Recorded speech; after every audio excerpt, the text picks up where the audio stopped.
جاوید اختر نے ایک بات کہی کہ کیسا تمہارا اللہ ہے کہ فلسطین میں جو معصوم بچے ذبح ہو رہے ہیں، قتل ہو رہے ہیں، اور ان کو وہ نہ بچا رہا ہے، اور وہ سارا منظر دیکھ رہا ہے، معصوم بچوں کو مرتا ہوا دیکھ رہا ہے، فلسطین میں بمباری ہوتا ہوا دیکھ رہا ہے، پھر بھی وہ مسلمانوں کی مدد نہیں کر رہا. تو یہ کیسا تمہارا اللہ ہے جو جب بھی تم مسلمانوں کی مدد نہیں کرتا؟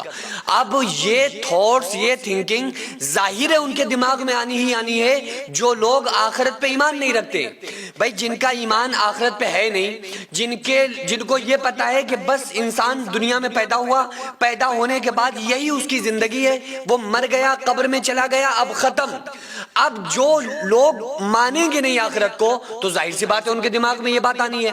اسی بات کو اللہ تعالیٰ نے قرآن کریم میں کلیئر کیا ہے. اور الحمدللہ جو مسلمان ہیں، یہ بڑی سعادت مندی کی بات ہے.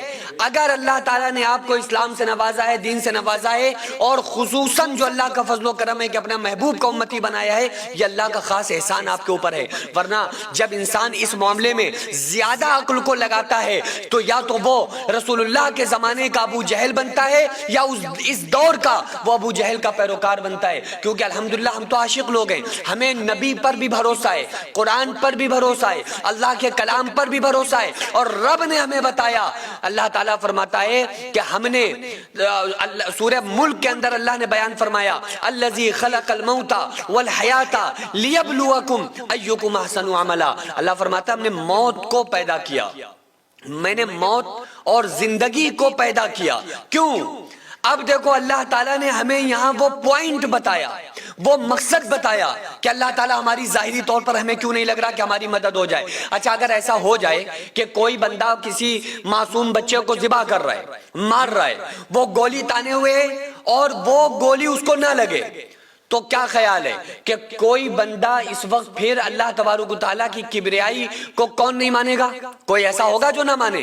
سارے ہی لوگ کہیں گے، جیسے وہ کہہ رہا تھا اللہ تعالیٰ آ جائے سامنے آ کے اعلان کر دے کہ میں اللہ ہوں. بھائی اگر اللہ ایسا کر دے گا تو ایمان غیب کا مطلب کیا رہے گا؟ پھر غیب کی باتوں پر ایمان کا مطلب ختم ہو جائے گا. جبکہ اللہ تعالیٰ نے تو یہ بتایا ہے کہ تم اللہ تبارک و تعالیٰ کو ویسے ہی مانو. اللہ کو ماننے کے لیے ہمیں کسی دلیل کی ضرورت نہیں ہے. بھائی کیا کوئی بندہ جو مسلمان ہے وہ اللہ کو کسی دلیل کی وجہ سے مانتا ہے؟ نہیں مانتا. بلکہ کیوں مانتا ہے؟ صرف اللہ تبارک و تعالیٰ کو مانتا ہے بغیر دلیل کے. کیونکہ ایمان والوں کے لیے زمین، آسمان، چاند، سورج، ستارے، سیارے، ان فی ذالک لآیات لقوم یعقلون، عقل والوں کے لیے ان تمام چیزوں میں نشانیاں ہیں. تو جو مومن ہیں، ایمان والے ہیں، عقل رکھنے والے لوگ ہیں، وہ اسی سے اللہ کو پہچانتے ہیں، اور اللہ کی اللہ کی عظمت ان کے دل میں اور زیادہ اترتی چلی جاتی ہے. اور اللہ تعالیٰ نے فرمایا ہم نے موت کو بنایا، الذی خلق الموت والحیات لیبلوکم ایکم احسن عملا، کہ اللہ فرما رہا ہے ہم نے موت اور زندگی کو پیدا کیا تاکہ ہم تمہیں آزمائیں گے کہ تم میں اچھے عمل کون کرتا ہے اور برے عمل کون کرتا ہے.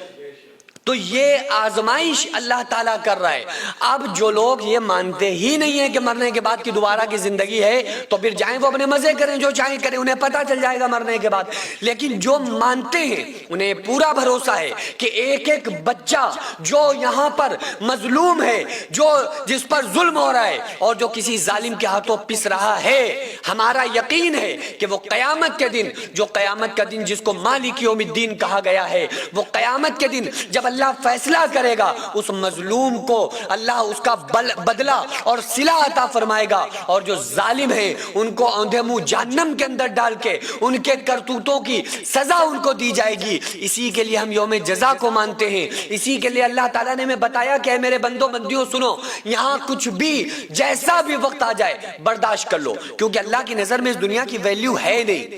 جنہوں نے اس دنیا کو ایک ویلیو دی ہوئی ہے اور بہت بڑی ویلیو دی ہوئی ہے اور یہ سمجھا ہوا ہے کہ بس یہی دنیا ہے، جو چاہو کر لو، جو لوگ یہ سمجھتے ہیں ظاہر سی بات ہے کہ انہیں ٹینشن ہوگی.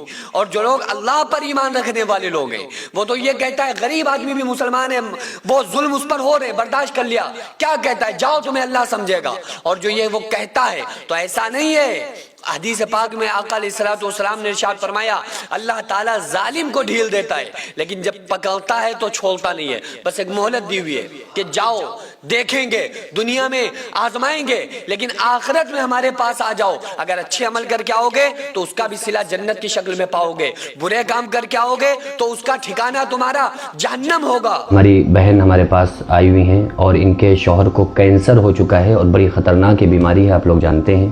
چھوٹے چھوٹے بچے ہیں, گھر کی ایسی حالت ہے کہ گھر میں لائٹ بھی نہیں ہے, کھانے پینے کا کوئی انتظام اہتمام نہیں ہے. ان کے شوہر ہی صرف کمانے والے ہیں, وہی سب دیکھتے سنتے تھے, لیکن اللہ تبارک و تعالیٰ کی مرضی کہ وہ اتنی شدید بیماری سے جوجھ رہے ہیں. تو یہ بہن ہمارے پاس آئیں تو انشاءاللہ تعالیٰ جو بھی ہیلپ ہے کی گئی, لیکن ایک بڑی رقم کی ضرورت ہے جس کی وجہ سے ڈاکٹرز نے بولا ہے کہ اگر ان کا ٹائم پر آپریشن ہو گیا تو انشاءاللہ تعالیٰ وہ مکمل طریقے سے ٹھیک ہو سکتے ہیں. کب سے یہ پریشانی ہے ہسبینڈ کو؟ یہ 7 مہینے ہو چکے ہیں. 7 مہینے ہو گئے. کیا ڈاکٹر نے بولا ہے؟